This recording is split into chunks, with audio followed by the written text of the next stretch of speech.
فاعوذ باللہ من الشیطان الرجیم بسم اللہ الرحمن الرحیم یا ایھا الذین آمنوا ادخلوا فی السلم کافۃ وقال فی موضع آخر بسم اللہ الرحمن الرحیم اليوم اکملت لکم دینکم واتممت علیکم نعمتی ورضیت لکم الاسلام دینا وقال فی موضع آخر بسم اللہ الرحمن الرحیم من یطع الرسول فقد اطاع اللہ. تمام قسم کی حمد و ثنا کبریائی بڑائی اللہ وحدہ لا شریک کے لیے لائق و زیبا ہے.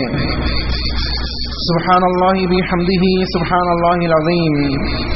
انگنت درد و سلام ہو انبیاء کی مقدس جماعت پر، خصوصاً سید المرسلین رحمت للعالمین آمنہ کے لال جناب محمد رسول اللہ صلی اللہ علیہ وسلم کی ذات گرامی پر. اللہم صلی علی محمد وعلی آل محمد کما صلیت علی ابراہیم وعلی آل ابراہیم انک حمید مجید. اللہم بارک علی محمد وعلی آل محمد کما بارکت علی ابراہیم وعلی آل ابراہیم انک حمید مجید. محترم سامعین و پردہ نشین خواتین اسلام، پچھلے کئی جمعوں سے صحابہ کے فہم اور منہج کا تحقیقی جائزہ، اس سلسلے میں کتاب و سنت کی روشنی میں ایک ڈیٹیلی گفتگو ہم سن رہے ہیں. اللہ سے دعا ہے کہ اس کے مطابق ہم سب کو اپنی اصلاح کرنے کی توفیق عطا فرمائے. رسول اکرم صلی اللہ علیہ وسلم اس دنیا کے اندر مبعوث کیے گئے اور آپ کو اللہ نے خاتم النبیین بنا کے بھیجا. آپ کی شخصیت ایسے ہے جیسے اندھیری رات کے بعد آسمان میں سورج طلوع ہو چکا ہو، اور جس کے طلوع ہونے کے بعد کوئی اندھیرا باقی نہ بچے، ضلالت و گمراہی کی تاریکیاں چھٹ جائے. وہ کیفیت ہے، وہ مثال ہے جناب محمد رسول اللہ صلی اللہ علیہ وسلم کی. اب آپ مبعوث کر دیے گئے، نبی بنا کے بھیج دیے گئے. اب نبی محمد رسول اللہ صلی اللہ علیہ وسلم کے بعد نہ کسی کو نبی مانا جائے گا اور نہ کسی کی نبی کی طرح اتباع کی جائے گی. صرف ایک شخصیت جس کی اتباع ہم پہ کمپلسری ہے وہ ہے محمد رسول اللہ صلی اللہ علیہ وسلم کی. ایک سوال یہاں پیدا ہو سکتا ہے کہ اللہ کی اطاعت کہاں ہے؟ اللہ نے قرآن مجید کے اندر بیان فرمایا من یطع الرسول فقد اطاع اللہ. جس نے رسول کی اطاعت کی در حقیقت اس نے اللہ کی اطاعت کی. تو گویا اللہ کی اطاعت کرنے کے لیے بھی رسول کی اطاعت کرنا ضروری ہے. اگر ہم یہ دعویٰ کریں کہ ہم نبی کی احادیث کو چھوڑ دیں گے یا نبی کی اطاعت کو چھوڑ کر اللہ کی اطاعت کر لیں گے تو یہ بات سمجھ لیجئے کہ ہم اللہ کے نبی صلی اللہ علیہ وسلم کی اطاعت کو چھوڑ کر اللہ کی اطاعت کبھی نہیں کر سکتے.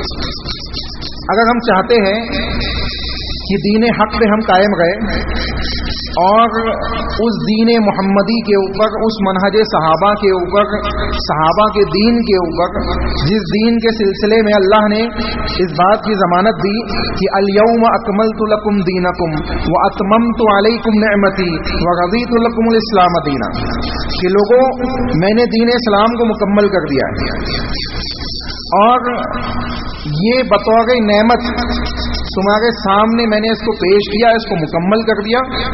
وَرَضِيتُ لَكُمُ الْإِسْلَامَ دِينًا، اور اللہ نے یہ بات بھی بیان کر دی کہ دین اسلام سے میں راضی ہو گیا. تو سوال یہ ہے کہ کون سا دین اسلام؟ آج ہمارے معاشرے میں جو دین اسلام چلتا ہے، ہمارے ہاں ذہنیت کیا ہے کہ اگر کوئی انسان شرک کرتا ہے، کوئی انسان کفر کرتا ہے، کوئی انسان بدعت کرتا ہے، کوئی انسان گناہ کرتا ہے، کوئی انسان کسی بھی طریقے سے زندگی گزار رہا ہے، وہ مسلمان ہے، اس کو کچھ مت بولیے، اس کو کرنے دیجیے جو کرتا ہے. اور ذہنیت یہ ہے کہ ان کو ویسے ہی زندگی گزارنے دیجیے اور ایک پلیٹ فارم پہ جمع ہو جائیے، اتحاد کر لیجیے۔ گویا ہم نے یہ سمجھا ہوا ہے کہ قرآن و حدیث کے مطابق دعوت دینا یہ اختلاف کا ذریعہ ہے، یہ اتحاد کے خلاف ہے۔ اگر یہی طریقہ ہوتا تو اللہ رب العالمین انبیاء علیہ السلام کو توحید کو معاشرے کے اندر پھیلانے کا حکم نہیں دیتا، کیونکہ معاشرے میں سب سے زیادہ اختلاف کسی بات سے لوگوں کے درمیان پھیلتا ہے تو توحید سے، کیونکہ ایک انسان جو مشرکانہ معاملات میں مبتلا ہے وہ توحید کی دعوت اس کے سامنے پیش کی جائے، اس کے لیے سب سے بڑا اختلاف وہی ہے کہ یہ توحید کیوں پیش کر رہا ہے، حالانکہ اختلاف نہیں ہے۔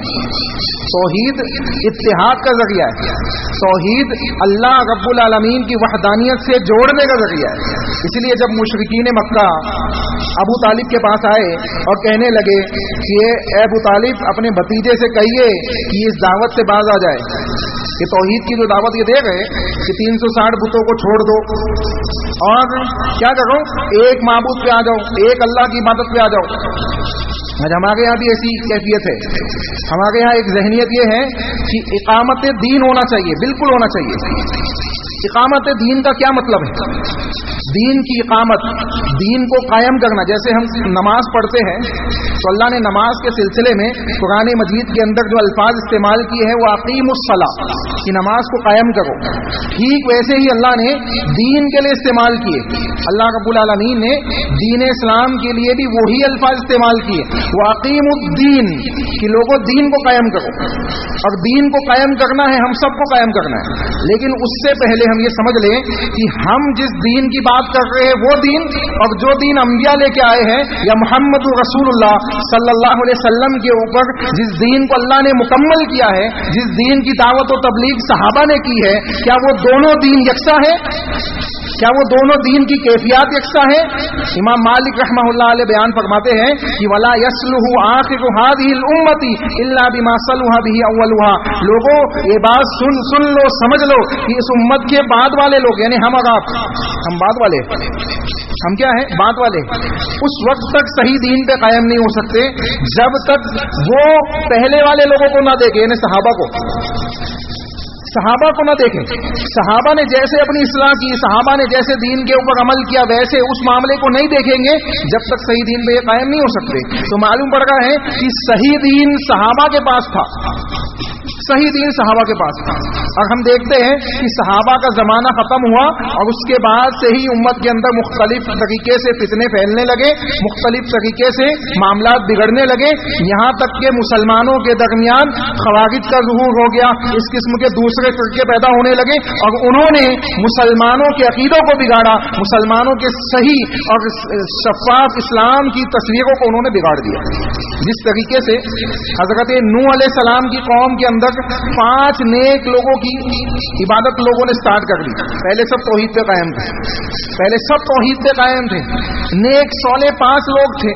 شیطان نے آ کے دعوت دی، کہا کہ دیکھو یہ نیک ہے، یہ 5 لوگ بڑے عابد زاہد نیک لوگ تھے۔ ہمارے یہاں کیفیت کیا ہے؟ ہم عبادت کرتے کرتے تھک جاتے، کہتے عبادت کر رہا تھا جب بھی اللہ اتنا ہی دے گا تھا، نہیں کروں گا تب بھی اللہ اتنا ہی دیتا ہے۔ ہمارے یہاں کیفیت یہ ہے، ہم اللہ رب العالمین کی عبادت کو اپنے مال و متا سے جوڑ گئے، کہ میں نماز پڑھ رہا ہوں تب بھی اتنا ہی پیسہ مل رہا ہے دن بھر میں، نہیں پڑھ رہا ہوں تب بھی اتنا ہی مل رہا ہے، تو کیا فائدہ پڑھ کے؟ کیا یہی پیمانہ تھا صحابہ کا؟ کیا صحابہ کا یہی پیمانہ تھا کہ وہ اپنی عبادتوں کو اپنی زندگی کی مالیات سے جوڑتے تھے، اپنی زندگی کی معیشت سے جوڑتے تھے؟ نہیں، ان کے نزدیک دنیا کی حیثیت ہی نہیں تھی۔ حضرت بلال کے پاس کچھ نہیں ہے، اگر بلال کو چھوڑیے، حضرت محمد رسول اللہ صلی اللہ علیہ وسلم کے سلسلے میں امام بخاری نے حدیث نقل کی ہے، صحابی رسول بیان کرتے ہیں کہ 2-2 3-3 مہینے گزر جاتے، نبی کے گھر میں کھانا بنانے کے لیے آگ نہیں جلائی جاتی۔ پوچھا گیا گزارا کیسے ہوتا، کیسے کام چلتا؟ بتایا گیا 2 کالی چیزوں پہ، ایک کھجور ایک پانی زمزم، ان دونوں چیزوں پہ 2-2 3-3 مہینے محمد رسول اللہ نکال لیا کرتے تھے۔ کھانے پینے کی کوئی چیز اویلیبل نہیں ہوتی تھی۔ آج ہمارے یہاں کیا نہیں ہے، اللہ کیا نہیں کھلا رہا ہے ہم سب کو؟ لیکن ہم ناشکری اللہ کی کر رہے کہ اللہ کی عبادت کر رہا ہوں تب بھی اتنا ہی مال مل رہا ہے, نہیں کر رہا ہوں تب بھی اتنا ہی مل رہا ہے, تو چھوڑ دو عبادت. یہ ذہنیت ایک مومن کی نہیں ہونی چاہیے. یہ تو ایسی بات ہے کہ آپ اللہ رب العالمین کی عطا کردہ بے شمار نعمتوں کا کفر کر رہے, ناشکری کر رہے. تو انسان کو چاہیے کہ ایسی ذہنیت نہ رکھے, یہ صحابہ کا طریقہ نہیں ہے. تو آپ دیکھیں اللہ نے کہا پہلی چیز سنیں, اقامت دین کو سمجھنے سے پہلے اس بات کو سمجھے کہ اللہ نے ہمیں صرف اقامت دین کا حکم نہیں دیا ہے, اللہ نے اس سے پہلے ہمیں کچھ باتیں اور بیان کی. اللہ نے کیا کہا سنیں, اللہ رب العالمین نے بیان فرمایا یا ایھا الذین آمنوا ادخلوا فی السلم کافہ ولا تتبعوا خطوات الشیطان انہ لکم عدو مبین. اے لوگو, ایمان والو, اے ایمان والو, ادخلوا فی السلم کافہ, دین کے اندر داخل ہو جاؤ. ادخلوا یعنی داخل ہو جاؤ, آرڈر, اللہ کا آرڈر ہے, حکم ہے اللہ کا, دین میں داخل ہو جاؤ. داخل تو ہو گئے, لا الہ الا اللہ محمد رسول اللہ پڑھ کے بندہ داخل ہو گیا دین میں, لیکن اتنا کہہ کے اللہ نے چھوڑا نہیں نا. اللہ نے کیا کہا آگے, ادخلوا فی السلم کافہ, اسلام میں داخل ہو جاؤ. کیسے داخل ہو؟ صرف کلمہ پڑھ کے نہیں, صرف نماز پڑھ کے نہیں, صرف زکات دے کے نہیں, صرف حج کر کے نہیں, فی السلم کافہ, مکمل کے مکمل دین میں داخل ہو جاؤ. عقیدتاً بھی داخل ہو جاؤ, ایمانیت کے اعتبار سے داخل ہو جاؤ, اتباع رسول کے اعتبار سے داخل ہو جاؤ, صحابہ کے تقدس کے اعتبار سے داخل ہو جاؤ, نماز, روزہ, زکات, اعمال, مسائل, ہر اعتبار سے دین میں داخل ہو جاؤ. دین کے اعتبار سے اپنے آپ کو دین کے مطابق ڈھال لو, دین کو اپنے مطابق مت ڈال لو. ہم کیا کرتے ہیں, دین کو اپنے حساب سے موڑتے ہیں. دین ہمارے حساب سے چلنا چاہیے, ہم دین کے حساب سے نہیں چڑھیں گے, ہم دین کے حساب سے نہیں چلیں گے. صحابہ کیا کرتے تھے, صحابہ دین کے حساب سے چلتے تھے, دین کو اپنے حساب سے نہیں چلاتے تھے. تو اللہ نے کہا ادخلوا فی السلم کافہ, دین کے اندر, اسلام کے اندر مکمل داخل ہو جاؤ. آدھے ادھورے مت داخل ہو کہ نماز کو تو مان لوں گا, زکات نہیں دوں گا, روزہ تو رکھ لوں گا, لیکن روزے میں بھوک زیادہ لگتی ہے, نماز پڑھنے نہیں جاؤں گا, یا روزہ رکھ لوں گا, بھوکا پیاسا رہ لوں گا, گانے بھی سن لوں گا روزے میں, ٹی وی بھی دیکھ لوں گا, اس قسم کے دوسرے کام بھی کر لوں گا, حج بھی کر لوں گا, حرام کمائی بھی کما لوں گا. یہ نہیں چلے گا, ایسا دین نہیں چاہیے اللہ کو. اللہ مجھے, آپ کو, ہم سب کو سمجھ عطا فرمائے اور عمل صالح کی توفیق عطا فرمائے. تو کہا گیا ادخلوا فی السلم کافہ, مکمل دین میں داخل ہو جاؤ. آگے اللہ نے کیا کہا وہ سنیں, کہا ولا تتبعوا خطوات الشیطان, اور شیطان کے خطوات, شیطان کے نقش قدم پہ مت چلو. ولا تتبعوا, اتباع مت کرو, خطوات الشیطان, شیطان کے نقش قدم کی. خطوات یعنی ایک انسان جب قدم رکھتا ہے نا آگے, دوسرا قدم جب آگے بڑھاتا ہے تو پہلے والے قدم کا نشان پیچھے چھوٹ جاتا ہے. زمین پہ جب چلتا ہے تو چپل یا اگر ننگے پیر ہے تو اس کے پنجوں کے نشان زمین پہ چھوٹ جاتے ہیں, اسے کہتے ہیں خطوات. ٹھیک ہے, یا ایک معنی اس کا یہ بھی ہے خطہ یا خطو سے نقشہ, یعنی راستہ, سیدھا راستہ. جیسے نبی نے بیان کیا حدیث کے اندر ہے کہ اللہ کے نبی نے ایک خط کھینچا, ایک سیدھی لکیر کھینچی, تو وہ راستے کے معنی میں. تو شیطان کے راستے پہ مت چلو, یا شیطان کی اتباع مت کرو, اس کو فالو مت کرو. ولا تتبعوا خطوات الشیطان, کیوں مت کرو, کیوں مت کرو. حضرت آدم کو اللہ نے پیدا کیا, سب سے پہلی دشمنی کس نے کی, سب سے پہلا دشمن بنی آدم کا کون ہے, سب سے پہلی مخالفت کس نے کی, حضرت آدم علیہ السلام کے پتلے کو جب اللہ نے بنا کے چھوڑ دیا تھا, ابھی روح نہیں پھونکی تھی, آتے جاتے حضرت آدم علیہ السلام کو ابلیس کیا کرتا تھا, دھکے مارتا تھا, بغض رکھتا تھا دل میں, لیکن فرشتوں کے ساتھ تھا. فرشتوں نے کہا اللہ ایسی مخلوق کیوں پیدا کرتے ہو جو زمین میں فساد پھیلائیں گے. کہا انی عالم ما لا تعلمون, جو میں جانتا ہوں وہ تم نہیں جانتے ہو. معلوم پڑا کہ علم بڑی چیز ہے, علم بڑی چیز ہے. آج ہمارے یہاں ایک ذہنیت ہے, اچھی چیز ہے بچے کو حافظ بنانا, بالکل اچھی بات ہے, فضیلت ہے اس کی, لیکن صرف حافظ مت بنائیے. یہ بات سمجھ لے, صرف حافظ مت بنائیے, حافظ کے ساتھ عالم بھی بنائیے, فاضل بھی بنائیے, اور پڑھائیے اس کو دین کے سلسلے میں. تو حافظ بنانا ایک الگ چیز ہے اور عالم اور فاضل بنانا ایک الگ چیز ہے. آپ اس کو دونوں بنائیے. کیوں؟ کیونکہ اس کو حفظ کے ساتھ قرآن کی سمجھ بھی آئے گی, وہ سمجھے گا بھی, اس کو اس کے فہم کو حاصل کرے گا. اللہ کہے گا انی اعلم ما لا تعلمون, جو میں جانتا ہوں وہ تم نہیں جانتے. کیوں؟ میں نے آدم کو پیدا کیا ہے, یہ میں جانتا ہوں. اب آدم علیہ السلام کو پیدا کیا گیا, آرڈر دیا گیا کہ سجدہ کرو. سجدہ تعظیمی, سجدہ عبادت نہیں. عبادت کا سجدہ صرف اللہ کے لیے, اور اس امت محمدیہ کے اندر سجدہ تعظیمی بھی جائز نہیں ہے. اگر جائز ہوتا تو نبی کے لیے صحابہ کرتے کہ نہیں؟ جائز ہوتا تو اللہ کے نبی صلی اللہ علیہ وسلم حضرت معاذ رضی اللہ تعالیٰ عنہ, معاذ بن جبل رضی اللہ عنہ کو منع نہیں کرتے. شام سے آئے, اللہ کے نبی کو سجدہ کرنا چاہا. معاذ کیا کرتے ہو؟ اللہ کے نبی میں نے شام میں لوگوں کو دیکھا ہے اپنے بڑوں کو سجدہ کر رہے, تو میں نے سوچا کہ آپ سے بڑھ کے مقدس کون ہے, آپ کو سجدہ کر لوں, آپ کو سجدہ کر لوں. کہا نہیں, یہ سجدہ جائز نہیں ہے. آپ سوچئے, حضرت معاذ تعظیمی سجدہ کرنا چاہتے تھے, عبادت کا نہیں, کیونکہ عبادت تو وہ بھی جانتے تھے کہ اللہ ہی کی کرنی ہے. تو تعظیمی سجدہ بھی نبی نے منع کر دیا. تو کسی کی تعظیم کے لیے جھکنا یا اس کو سجدہ کرنا جائز نہیں ہے. تو کہا کہ سجدہ کرو, فرشتوں کو کہا گیا, سب نے کیا الا ابلیس, ابلیس نے نہیں کیا. تو سب سے پہلی دشمنی بنی آدم سے, آدم اور آدم کی اولاد سے کسی نے کی تو کس نے کی؟ ابلیس نے. ابلیس اور اس کا لشکر شیاطین. اللہ نے کہا انہ لکم عدو مبین, لوگوں سنو, تمہارا کھلا ہوا دشمن کوئی ہے تو وہ شیطان ہے. شیطان ہے. اللہ ہم سب کی حفاظت فرمائے. آج ہم کسی نہ کسی طریقے سے اس کے طریقے پہ چل نکلے. شیاطین کے راستے اور شیاطین کے وسوسوں میں ہم دن رات کسی نہ کسی طریقے سے ان کے فتنوں میں مبتلا ہوتے چلے جا رہے. اللہ ہم سب کی حفاظت فرمائے, میری, آپ کی, خواتین کی, ہم سب کی حفاظت فرمائے. چنانچہ معلوم پڑا کہ دین کے اندر مکمل داخل ہونا ہے. اب سوال یہ ہے کہ کیا انبیاء علیہ السلام کو اللہ نے جو دین دیا, آدم علیہ السلام سے لے کے محمد رسول اللہ صلی اللہ علیہ وسلم تک, اس کو انہوں نے زمین پہ قائم کیا کہ نہیں کیا؟ ہر نبی نے جو اللہ نے ان کو آرڈر دیا اس کو زمین پہ قائم کیا. اقیم الدین کا فریضہ اپنایا, اقامت دین کو انہوں نے اپلائی کیا معاشرے کے اندر. آج ہمارے یہاں اقامت دین کی ذہنیت تو ہے لیکن اس کو ہم سمجھ نہیں گئے. ہم یہ سمجھ رہے ہیں کہ اقامت دین کا مطلب یہ ہے کہ جو کرتا ہے اس کو کرنے دیا جائے. کوئی شرک کرتا ہے تو کرنے دیا جائے, کوئی بدعت کرتا ہے تو کرنے دیا جائے, کوئی گناہ کرتا ہے تو کرنے دیا جائے, ایک پلیٹ فارم پہ لا کے مسلمانوں کو جمع کر دیا جائے. یقیناً مسلمانوں کو ایک پلیٹ فارم پہ واعتصموا بحبل اللہ جمیعا کے تحت جمع ہونا چاہیے. اس میں کوئی دو رائے نہیں ہے, اس کے بغیر ان کی کامیابی بھی نہیں ہے. لیکن سوال یہ ہے کہ کیا انبیاء علیہ السلام نے توحید کے اندر کمپرومائز کیا, عقیدے کے اندر کمپرومائز کیا؟ کیا انہوں نے اللہ رب العالمین کے پیغام کو پھیلانے میں کسی قسم کی کسی ملامت زدہ کی ملامت کی پرواہ کی؟ نہیں کی. آپ دیکھیں اللہ رب العالمین نے کیا بیان کیا. اللہ نے کہا شرع لکم من الدین ما وصى به نوح والذی اوحینا الیک.